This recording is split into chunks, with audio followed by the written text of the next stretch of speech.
The Courage Center Sports and Recreation Programs. Seeing all those smiles and hearing that laughter, it's tough to tell the sports and recreation programs are anything more than just fun and games. But talk to anyone who's been through their programs. Come on, Mark.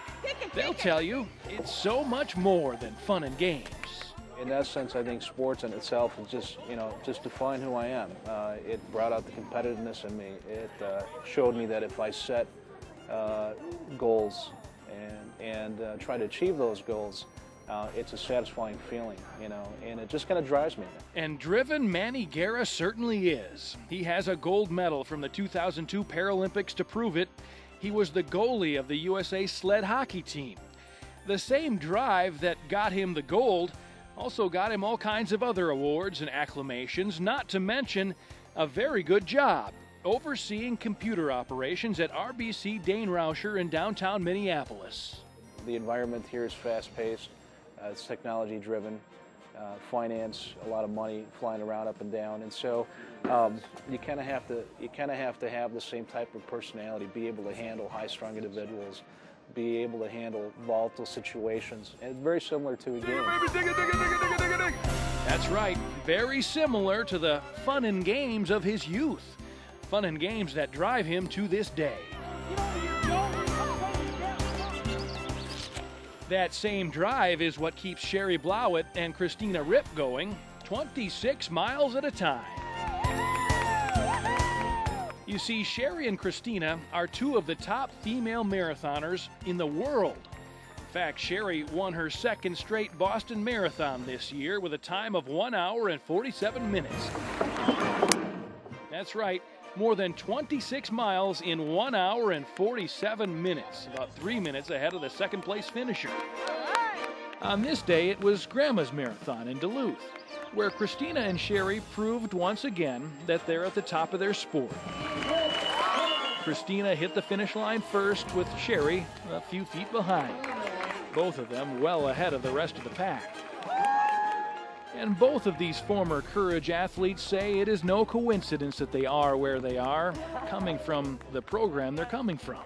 I think mostly, it has to be fulfilling, and what makes it fulfilling is having a lot of support and personal social support, and I think that's really what the Courage Center does. So when we're out there, we have to listen to each other. Great coaches, great adults who were involved with the program that, showed me what was possible. Yeah, it's all about showing people the possibilities. After all, who would have thought a person who uses a wheelchair could also use a water ski?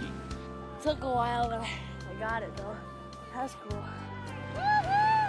And once you get them to realize all that can be done in sports, they start to wonder how much more can be done in life.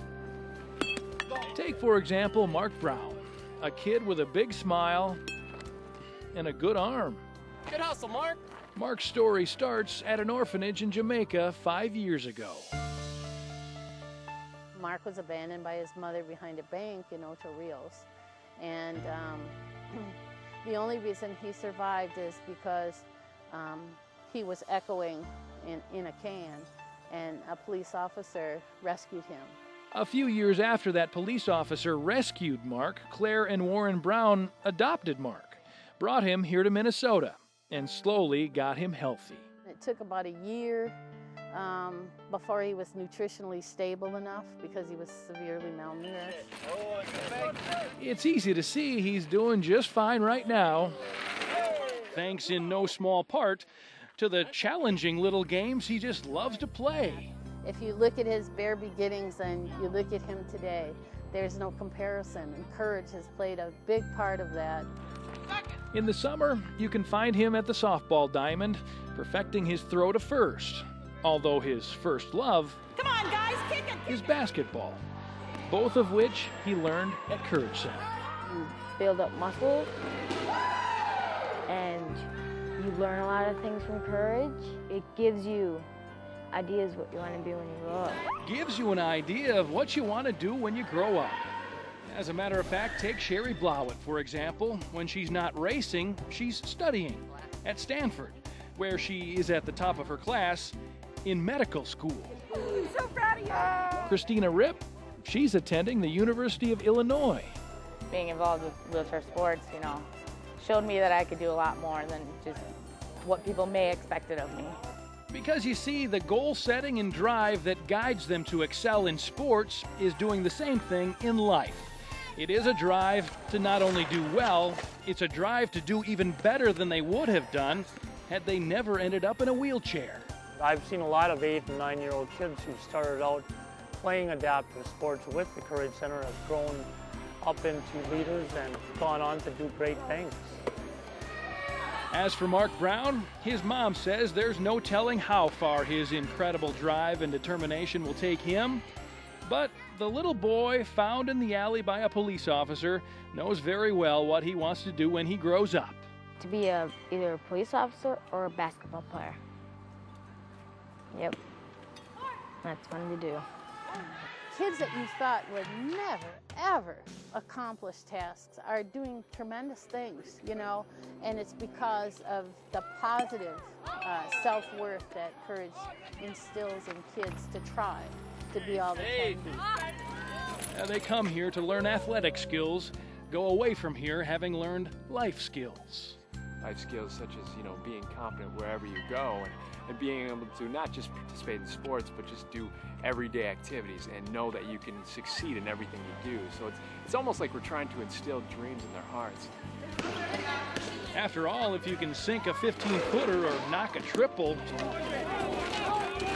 something like getting out of the car and into a chair or any of life's other challenges start to seem pretty simple. It is so much more than just learning how to play. If you hit the rewind button, it all starts with the sports and rec programs because that's what introduces you to a sport, whether it's wheelchair basketball, softball, tennis, you name it. But that's what actually sets the stage for that individual to potentially be somebody successful. Got 2 down, Rory. High five right there. Nice.